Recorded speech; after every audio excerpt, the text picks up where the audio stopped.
신약성경 에베소서 5장 18절로부터 27절까지 그리고 6장 1절로부터 9절까지 제가 대표로 봉독하겠습니다. 에베소서 5장 18절로부터입니다. 술 취하지 말라. 이는 방탕한 것이니 오직 성령으로 충만함을 받으라. 시와 찬송과 신령한 노래들로 서로 화답하며 너의 마음으로 주께 노래하며 찬송하며 범사의 우리 주 예수 그리스도의 이름으로 항상 아버지 하나님께 감사하며 그리스도를 경외함으로 피차 복종하라. 아내들이여 자기 남편에게 복종하기를 주께 하듯 하라. 이는 남편이 아내의 머리됨이 그리스도께서 교회의 머리됨과 같음이니 그가 바로 몸의 구주시니라.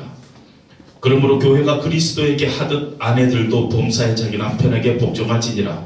남편들아 아내 사랑하기를 그리스도께서 교회를 사랑하시고 그 교회를 위하여 자신을 주심같이 하라. 이는 곧 물로 씻어 말씀으로 깨끗하게 하사 거룩하게 하시고 자기 앞에 영광스러운 교회로 세우사 티나 주름 잡힌 것이나 이런 것들이 없이 거룩하고 흠이 없게 하려 하심이라. 자녀들아 주 안에서 너희 부모에게 순종하라. 이것이 옳으니라. 네 아버지와 어머니를 공경하라. 이것은 약속 있는 첫 계명이니 이로써 네가 잘되고 땅에서 장수하리라.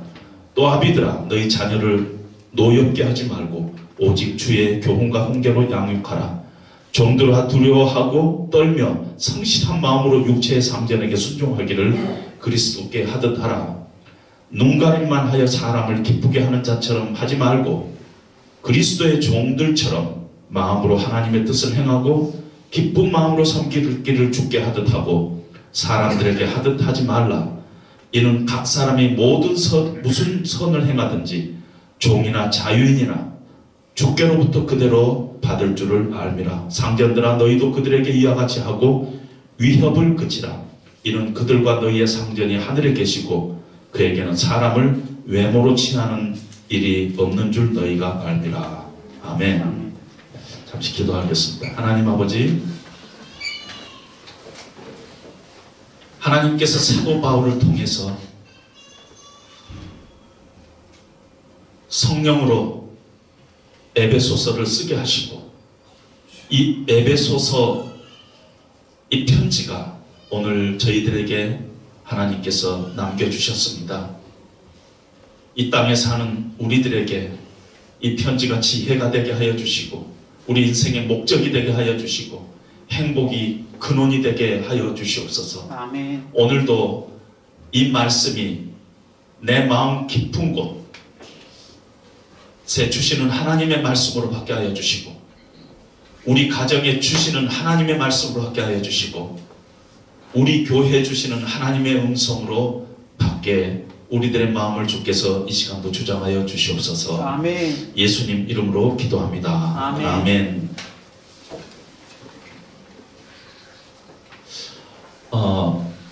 제 고등학교 친구 중에 저하고 3년간 같이 밥을 해 먹었던 가장 친한 친구가 있는데요.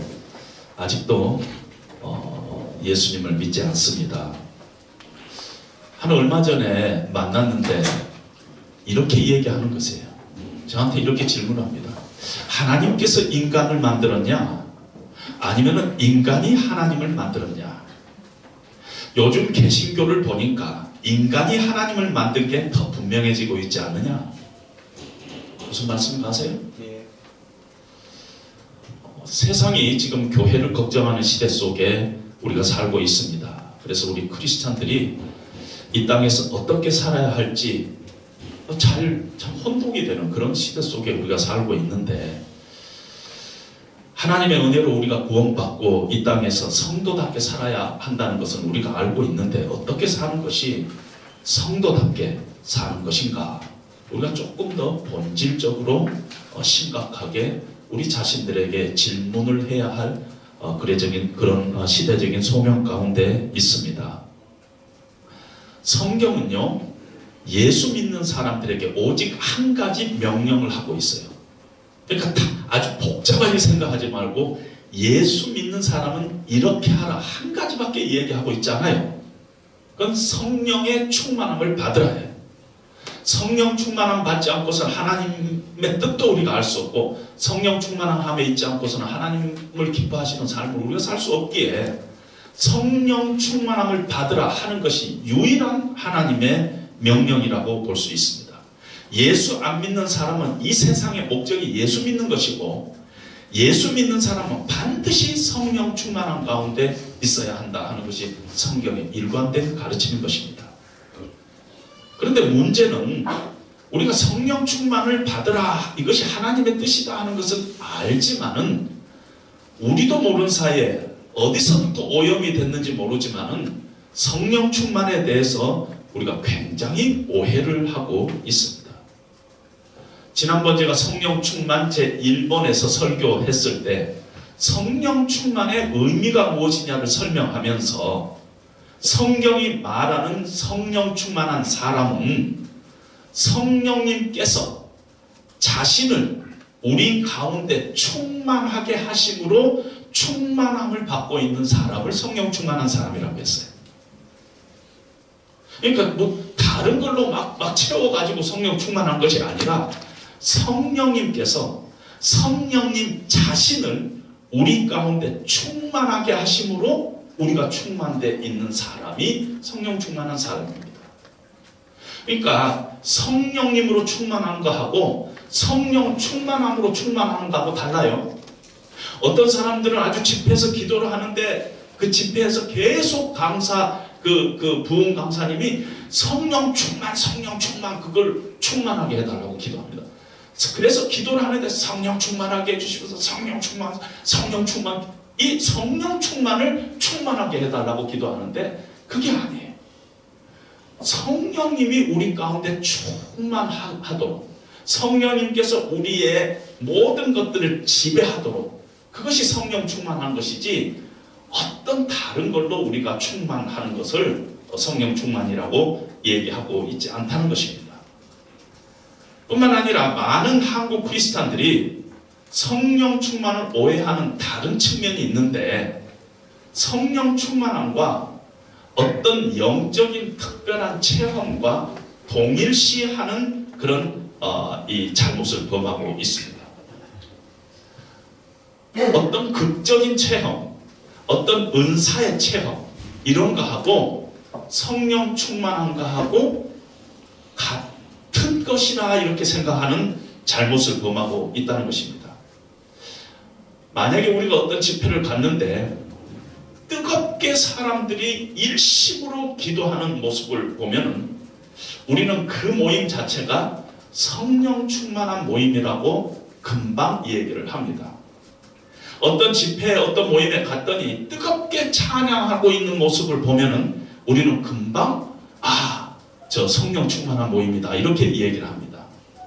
어느 모임에서 방언을 하고 쓰러짐의 현상이 나타나고 병을 고침을 받았다고 어떤 분이 나와서 간증을 하고 하는 그런 모양을 보면은 이것이 성령 충만한 것이다 이렇게 오해하는 경향이 있다는 거예요. 영적인 어떤 체험, 어떤 은사의 체험하고 성령의 충만함하고 동일시하는 잘못됨을 가지고 있다는 것입니다.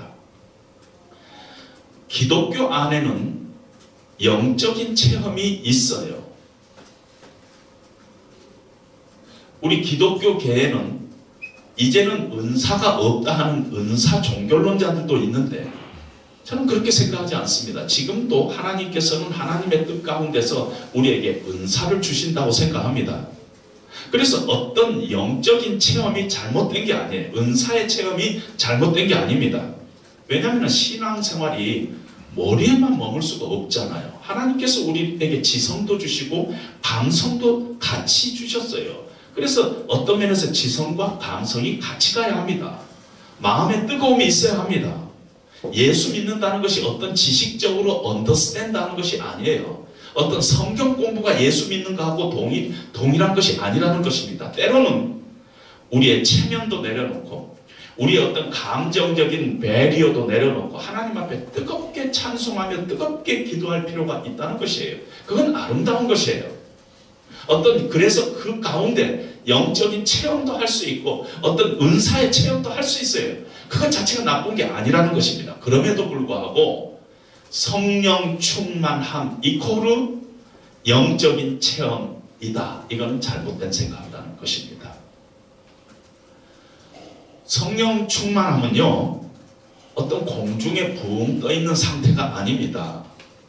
여러분, 한국에는 기도원이 많이 있기 때문에 기도원에 가서 금식기도 하고 여러분들이 아마 그런 경험을 했던 사람들이 많이 있을 것입니다.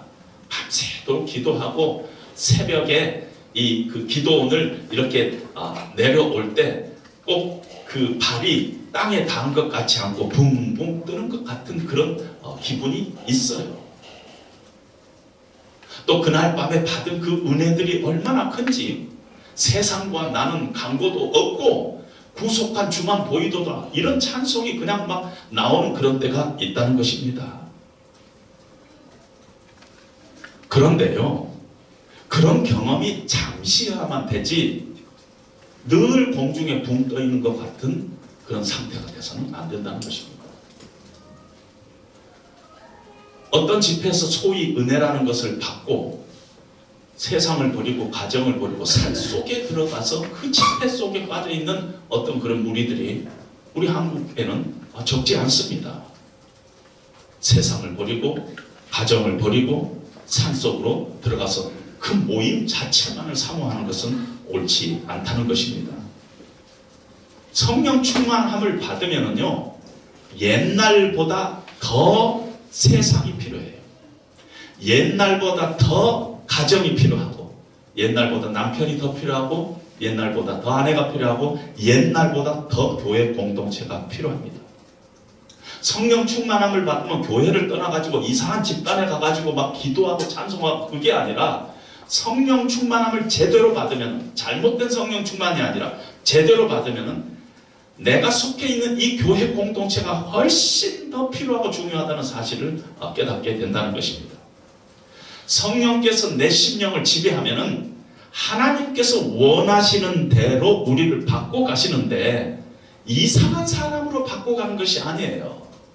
무슨 갑자기 그냥 막 목소리가 이상해지고요, 행동도 이상하고 막 반말 함부로 하고 뭐 이상하게 함부로 행동하는 그런 사람들이 가끔 잘못된 성령 집회를 통해서 나타나는데 그게 아니에요.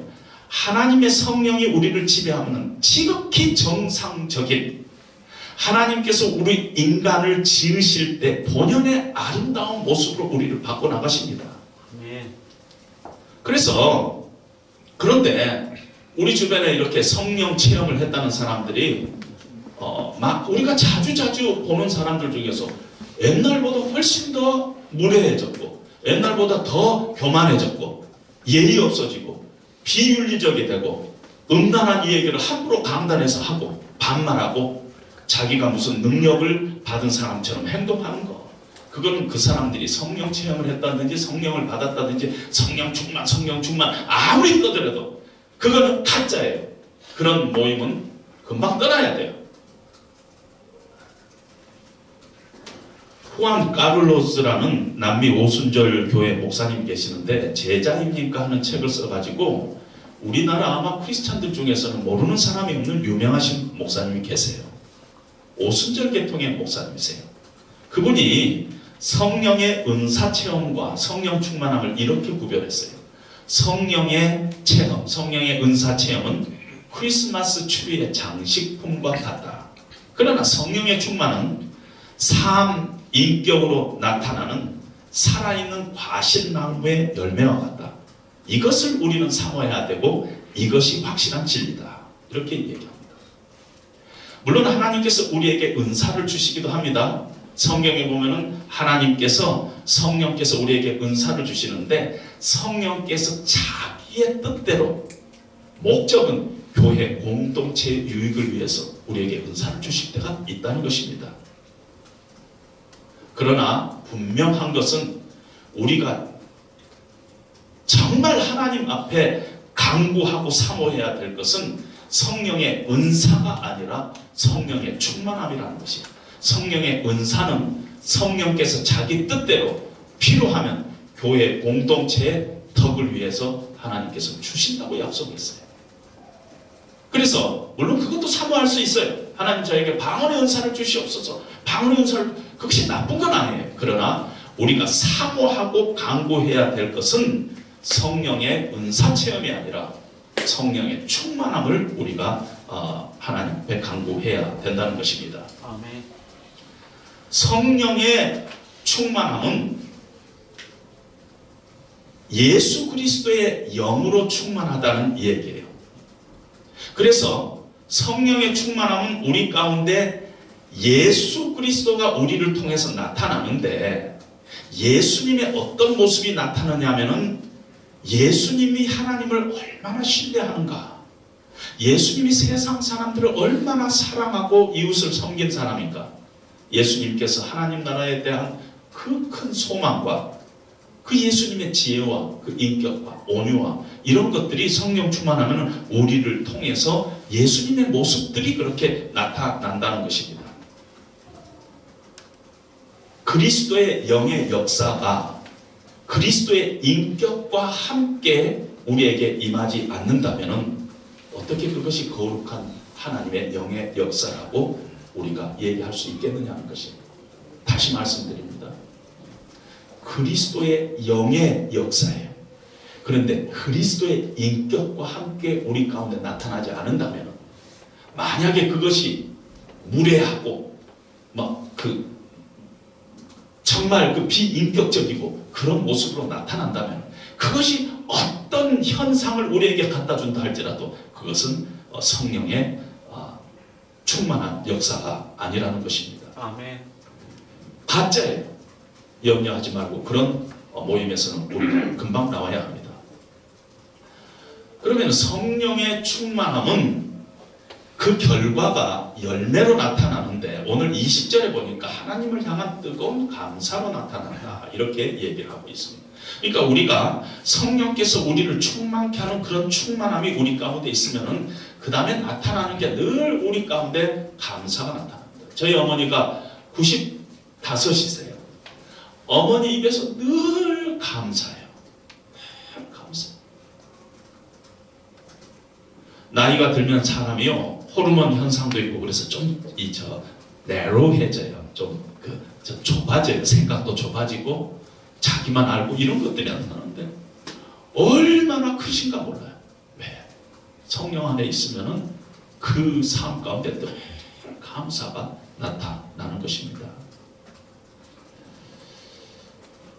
한 얼마 전에요,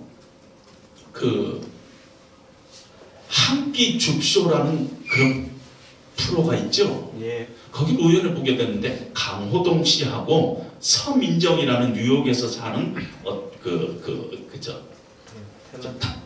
우리 탤런트나요? 예. 그런 분이 이렇게 나와서 고양시에 있는 식사동이라는 데 가서 이렇게 식사를 이렇게 일반인 집에 들어가서 함께 갑자기 들어가서 이렇게 식사를 청해서 보는데, 어느 집에 갔는데 그 집이 크리스찬 가정이었어요. 조금 전에 우리가 교회 다녀옵니다 하고 나이 드신 어머니하고 아버지하고 딸하고 또 사위하고 이렇게 했는데, 그날이 아마 연말이었던 것 같아요. 그 가족이 이렇게 모여가지고 우리가 금년 한 해를 돌이켜보면서 우리 서로 좀 얘기를 나누자. 그리고 얘기를 나누는데 감사, 정말 하나님께서 우리에게 주시는 1년 동안에 주시는 하나님에 대한 그런 감사로 끝이 없는 거예요. 얼마나 제가 감동을 받았는지 모릅니다. 얼마나 일반 방송이 은혜로웠는지 모릅니다.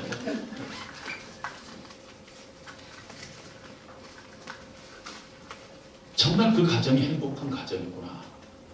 하나님 성령 안에 있으니까 그 가정이 감사가 넘치는 그런 모습을 바라보면서 제가 오히려 크게 은혜를 받았던 그런 시간이었습니다. 이렇게 성령의 충만함의 결과로 나타나는 열매가 늘 그 사람 그 삶 가운데 하나님에 대한 감사가 넘치고 이웃에 대한 감사도 같이 넘치죠. 뿐만 아니라 구체적인 삶의 현장 속에서 그 사람의 삶과 인격의 열매 속에서 피차 복종이라는 열매가 나타납니다. 그래서 관계가 회복이 됩니다. 성령 충만한 사람들이 그 가운데 있으면 늘 관계가 회복이 되는 역사가 일어난다는 것입니다.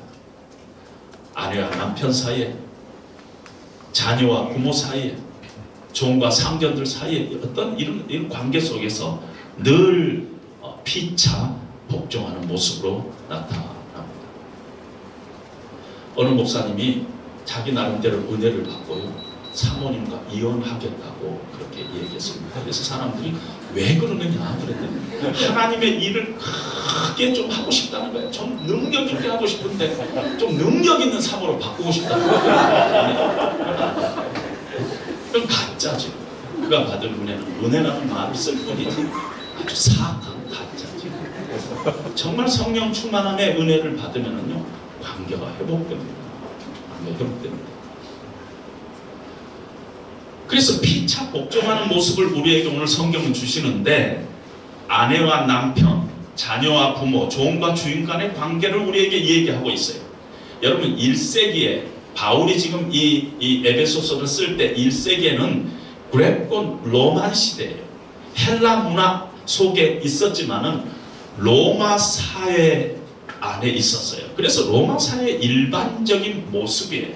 일반적인 가정의 모습이에요. 종과 상전이 가정 안에 있었어요. 여러분, 이상하게 생각하지 마세요. 이거는 무슨, 이건 뭘까? 요즘 같으면은 저 회사 사장하고 사원이 얘기인가 그렇게 생각할 수 있는데, 가정 안의 얘기. 한 40년 50년 전만 해도 여러분, 가정 안에 머슴이라고 있었어요. 저 시골에 가면 머슴이 있었어요. 가정 안에 주인이 있고 종이 있었어요. 그것이 지금 그레코 로만 시대 때 그런 모습입니다. 성령 충만함을 받으라 하고 나서 다음에 주시는 말씀이 아주 현실적인데, 가정 안에서 피차 복종하는 성령의 법이 이루어지면서 아름다운 가정의 원리들을 세워나갈 것을 성경은 우리에게 얘기하고 있다는 것입니다. 여러분, 구약시대 때는 종이 완전한 종이 아니었어요. 자유할 수 있는 종이었어요. 희년이라는 게 있어가지고 신년이 되면은 자유자가 됐어요. 그래서 구약시대 때는 종도 그냥 완전한 종이 아니라 자유할 수 있는 종이었지만은, 로마 시대 때는 기독교 그 사회가 아닙니다. 유태의 어떤 전통 따라서 움직이는 사회가 아니었어요. 그래서 아내도 소유물이었고 자녀도 소유물이었고 종은 당연히 소유물이었어요. 완전한 소유물이었어요. 완전한 소유물이었어요.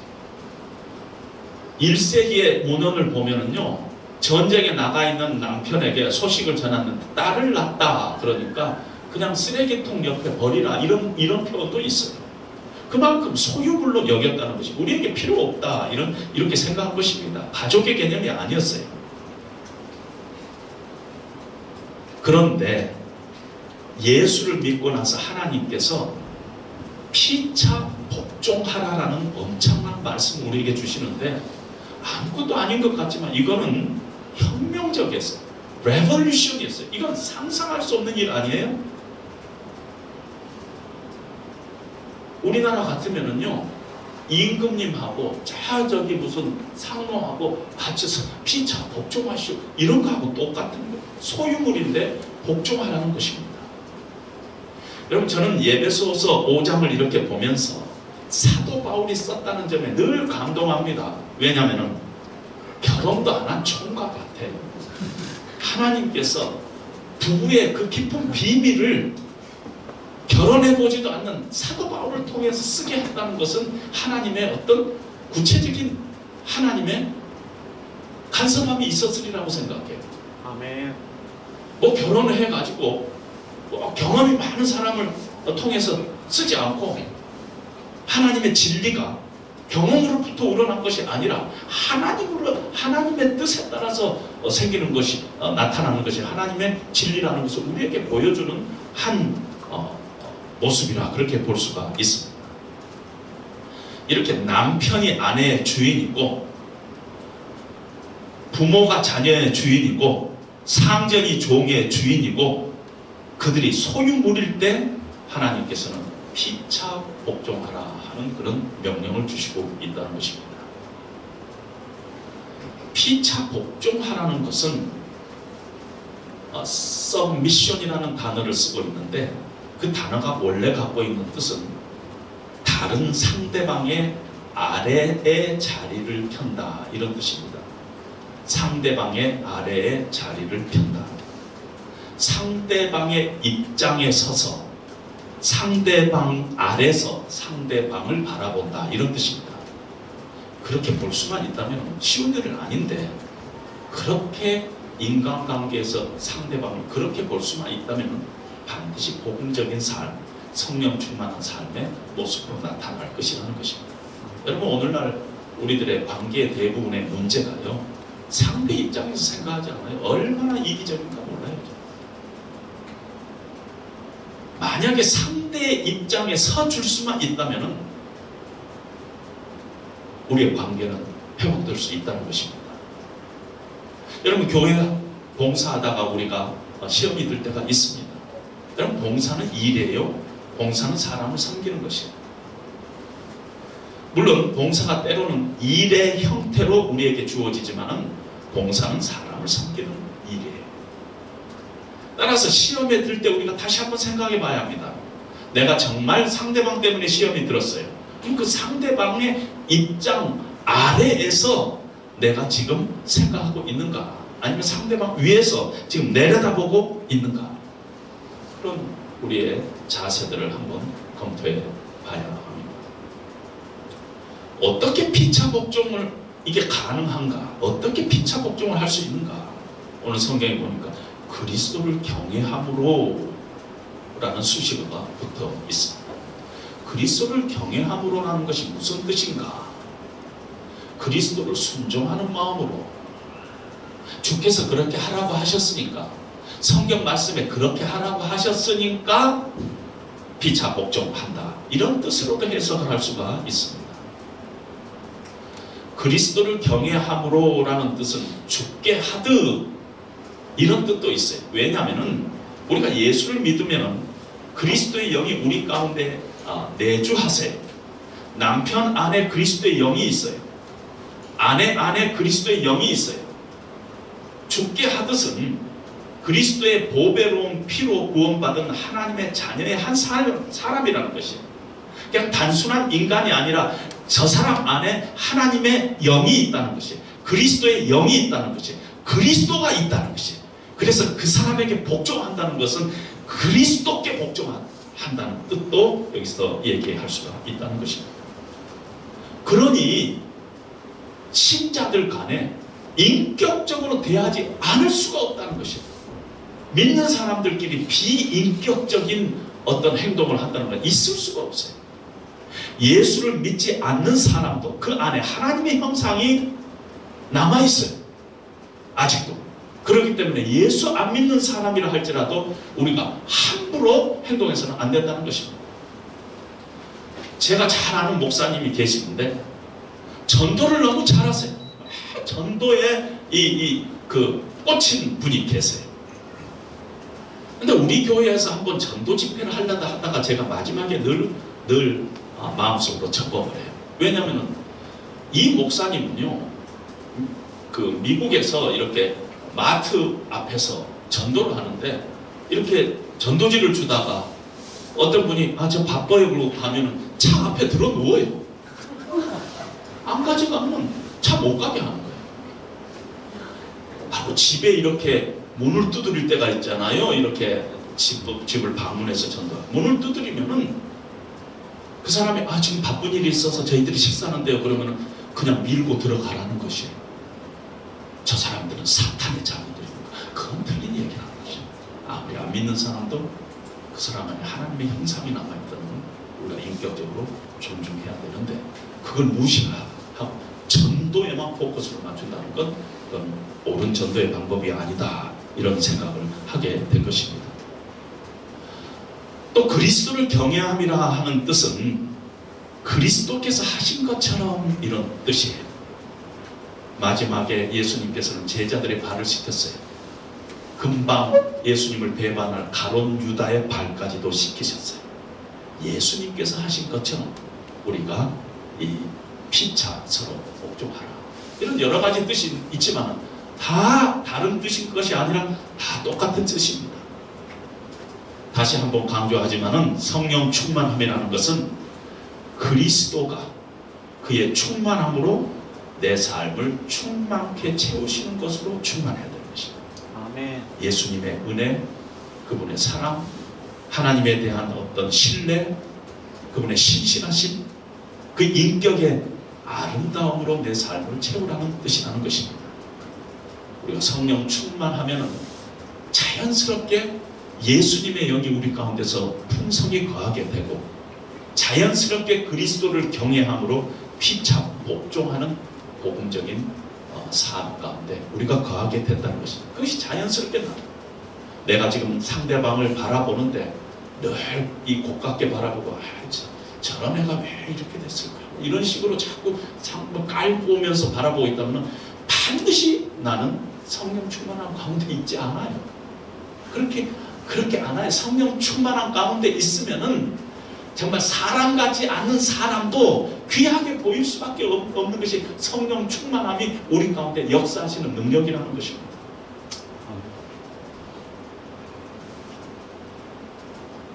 성령 충만함을 받으라, 피차 복종하라 하고 나서 더 구체적으로 피차 복종을 더 구체적으로 우리 가운데 가정에서 어떻게 하느냐 하면은 아내들아 남편에게 복종하라 하는 것으로 시작을 하고 있어요.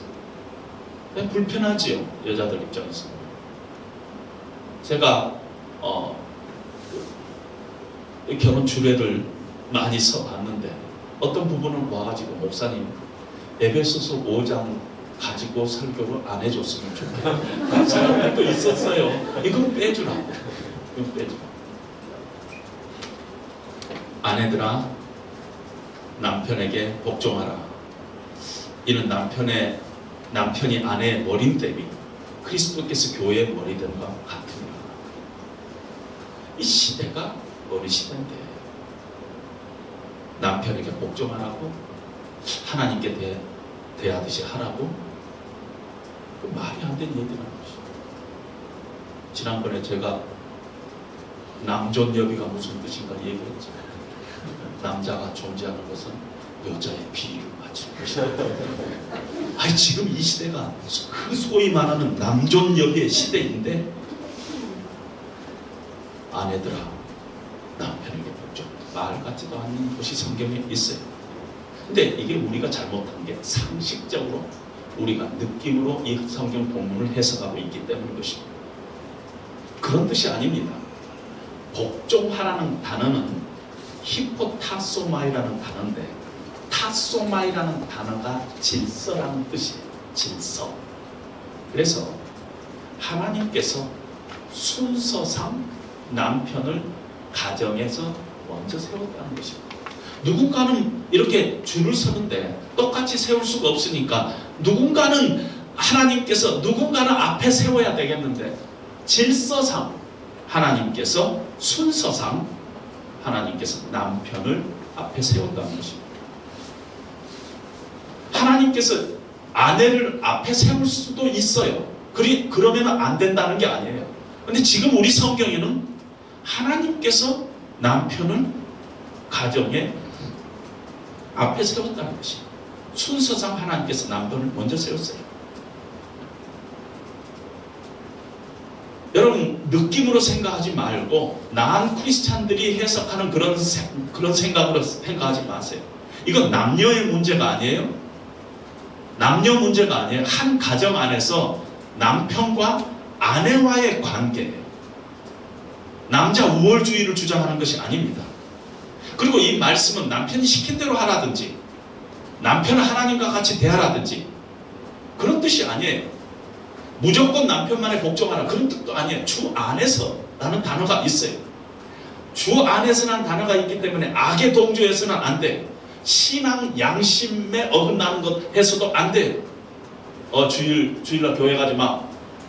그게 순종하라는 뜻이 아니에요. 박차고 나와야 돼. 근데 꼭 박차고 나올 것까지는 없고 뭔가 잘해가지고 교회 나와야죠. 그것이 꼭 남편에게 순종하는 것이 그런 식으로 순종하는 것이 아니라는 것입니다. 질서의 하나님께서 가정의 질서를 위해서 남편을 순서상 먼저 세웠다. 그것이 헤드십이라. 혹은 우리말로 가장으로 가정의 리더십을 남편에게 먼저 세웠다는 것입니다.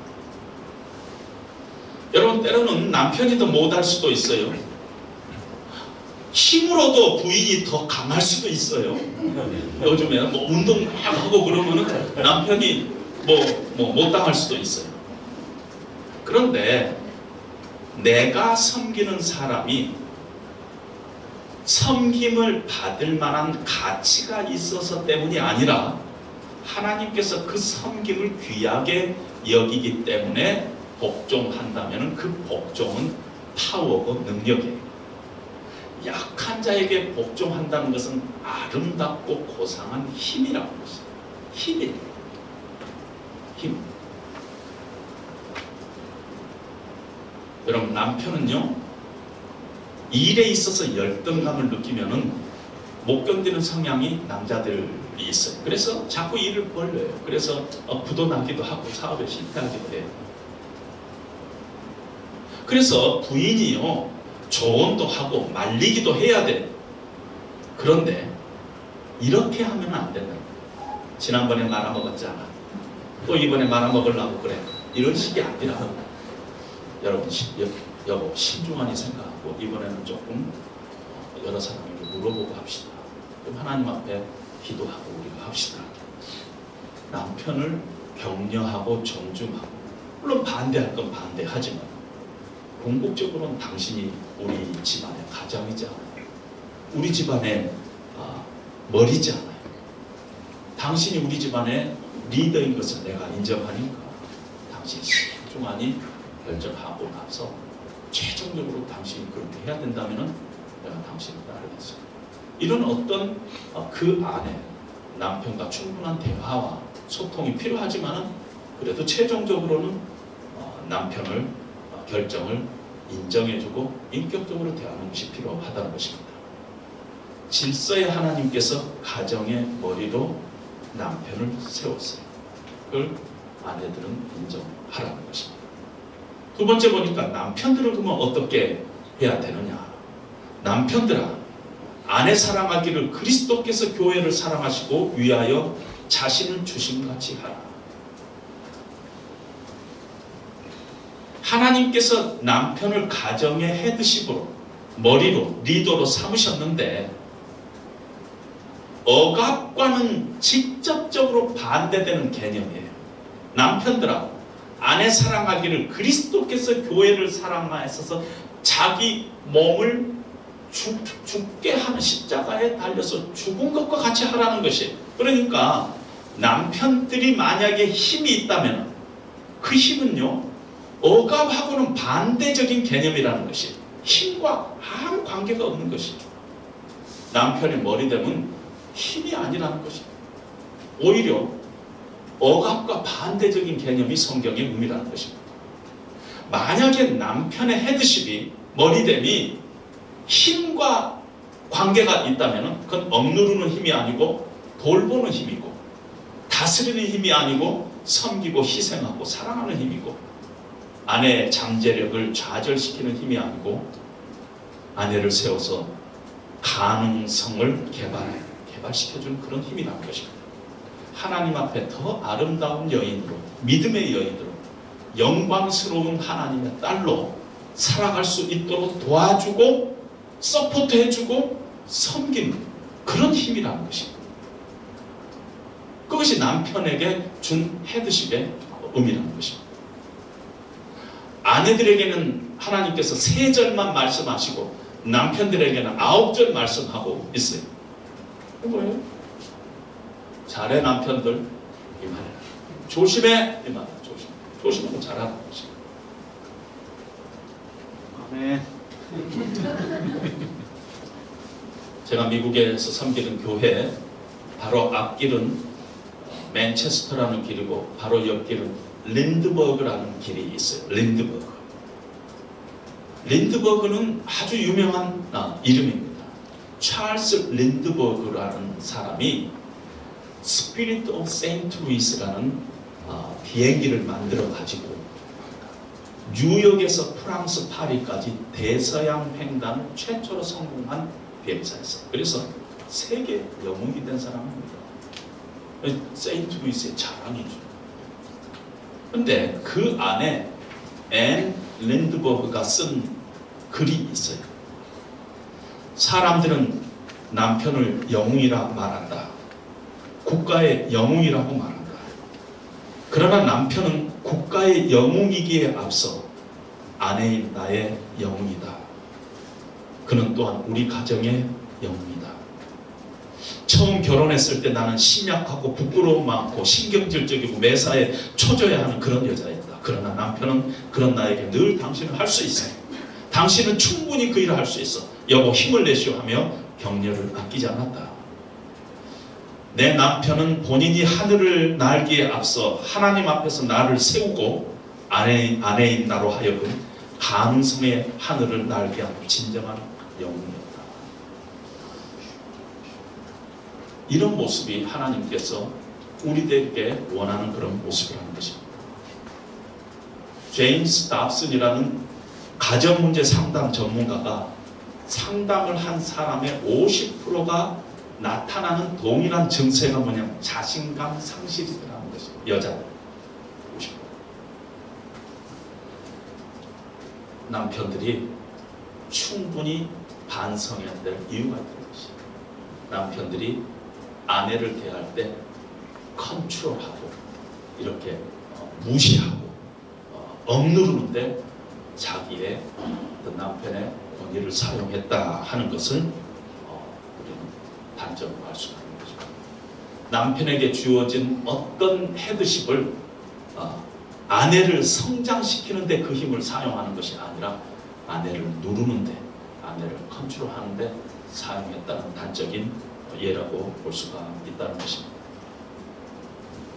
남편에게 준 어떤 하나님께서 권위가 있다는, 힘이 있다는, 그 힘이 아니지만, 그 책임이지만 그 폼 잡으라고 주는 거 아니라는 것입니다.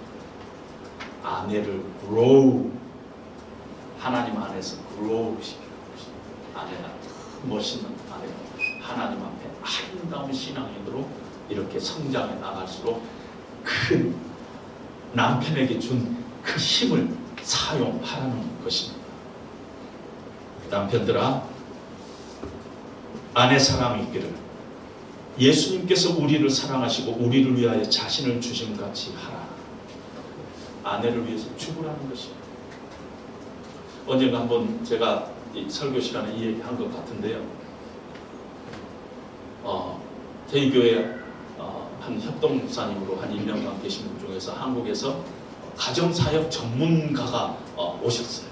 그래서 자주 가정사역에 대해서 설교를 하는데 남편들이요 아내를 위해서 죽어야 합니다 막 그런 설교를 하셨어요. 그래서 제가 사모님한테 가가지고 사모님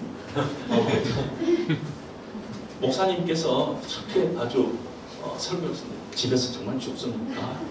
제가 그렇게 했습니다. 그 사모님이 저한테 하는 얘기 아직도 기억납니다. 쓰레기나 좀 버리라고 그랬어요.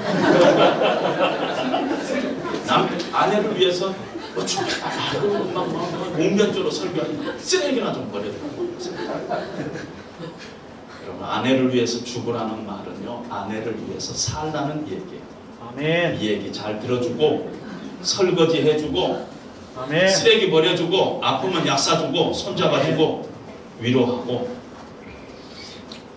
맛있게 먹어주고 야 예술이다 이러면서 먹는 것이 처갓집 잘 챙겨주고 아내를 위해서 내가 죽겠다 그러지 말고 생활 속에서 하루하루 아내를 위해서 살라는 것입니다. 아비들아 너희 자녀를 노엽게 하지 말라. 자녀를 인격적으로 대하라는 것입니다. 부모의 권위를 남용하지 말고 억압하지 말고 푸시하지 말고 말과 행동에서 일관성 없게 하지 말라는 것입니다. 물론 조언과 상전도 한 가정 안의 이 얘기지만 오늘날로 우리가 적용해 간다면은 우리 사회 속에서 고용주와 고용인 간의 이 얘기도 될 수가 있어요. 직장에서도 마찬가지라는 것입니다. 이 일을 하는데 월급 받으려고 일하는 게 아니라는 것이 우리 크리스천은 동기가 하나님 앞에서 하나님을 기쁘시게 하는 일이라는 것입니다. 하나님께서 보시고 계신다 하는 그런 마음으로 가지고 성실하고 진실되게 그 일을 하라는 것입니다.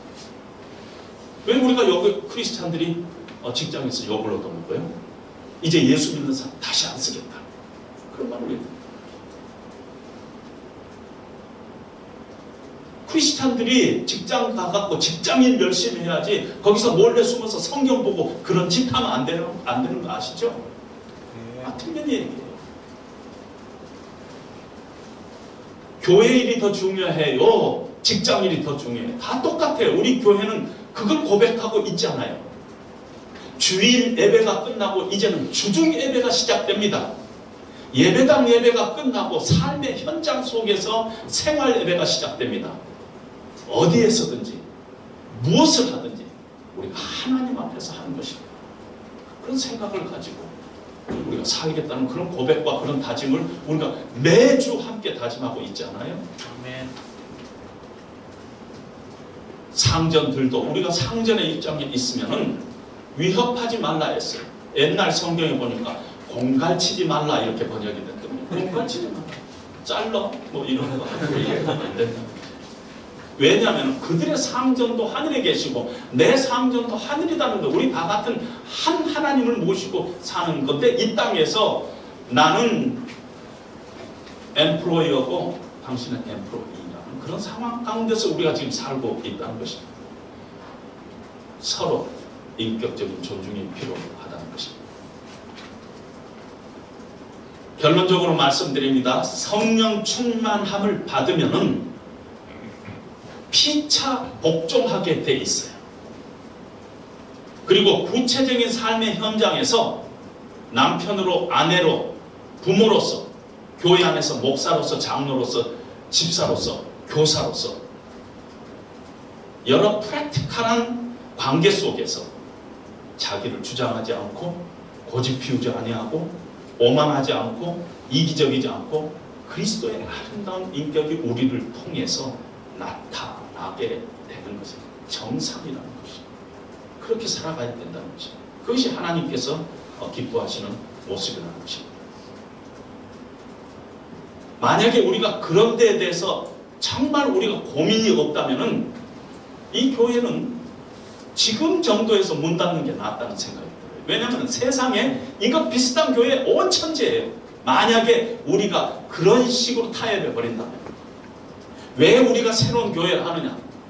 정말 바른 복음을 가지고 우리가 바르게 살아보겠다는 거 아니에요? 아멘. 그런 고민들이 우리 가운데 있어야 된다는 것입니다. 성령 충만함을 받기 위해서는 반드시 은혜를 받아야 돼요. 은혜 받지 않으면 우리가 성령 충만 받을 수 없어요. 그리고 그 은혜는요, 하나님의 말씀을 뜨겁게 사모하고 하나님 말씀을 사랑하고 우리의 연약함 가지고 은혜의 보좌 앞에 나가서 하나님 앞에 뜨겁게 기도하고 내가 얼마나 무익한 종인가를 늘 기도 가운데서 고백하고 예배를 드릴 때마다 하나님의 하나님 되심을 우리가 선포하면서 찬송하고 예배하고 이 자리에 하나님께서 임재해 있다는 것을 우리가 믿음으로 고백할 때 그때 하나님께서 우리 가운데 성령으로 충만하게 채워주신다는 것입니다.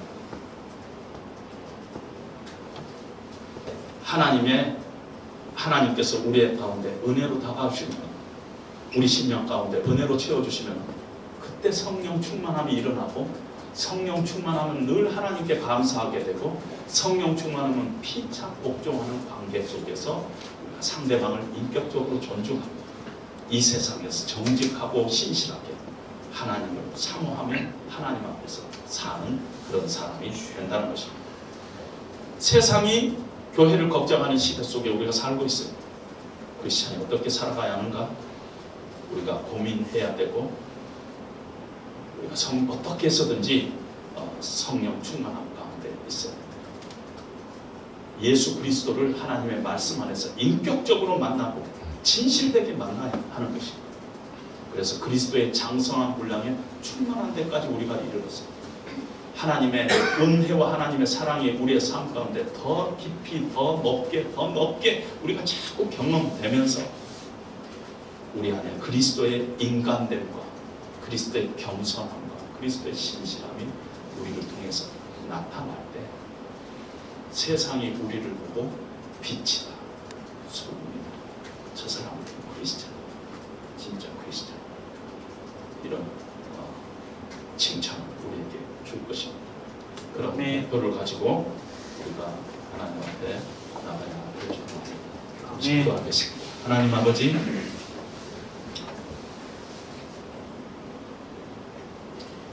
우리가 다 알고 있는 상식 속에서 그리스도의 뜻을 구현해 나가는 것이 얼마나 필요한 것인가, 그런 시대적인 요청 가운데 우리가 지금 살아가고 있습니다. 하나님, 우리 안에 그리스도의 인격이 나타나고 사람을 인격적으로 바라보고 피차 복종하는 그런 삶을 우리가 성령 충만함을 받아야 하겠사온데, 우리 안에는 그 성령 충만함의 능력이 없음을 이 시간에 고백합니다. 아멘. 성령께서 자기 자신으로 충만케 하셔야만이 우리가 성령 충만을 받을 수 있사오니 늘 하나님의 은혜를 사모하게 하여 주시고, 말씀 사모하고 기도 사모하고 예배 사모하는 그런 자들로 우리를 삼아 주시옵소서. 아멘. 그리하여 우리가 진정으로 세상의 빛과 소금의 삶을 감당해 나가는 저희 교회 될 수 있도록 주님께서 복내해 주시옵소서. 아멘. 예수님 이름으로 기도합니다. 아멘. 아멘.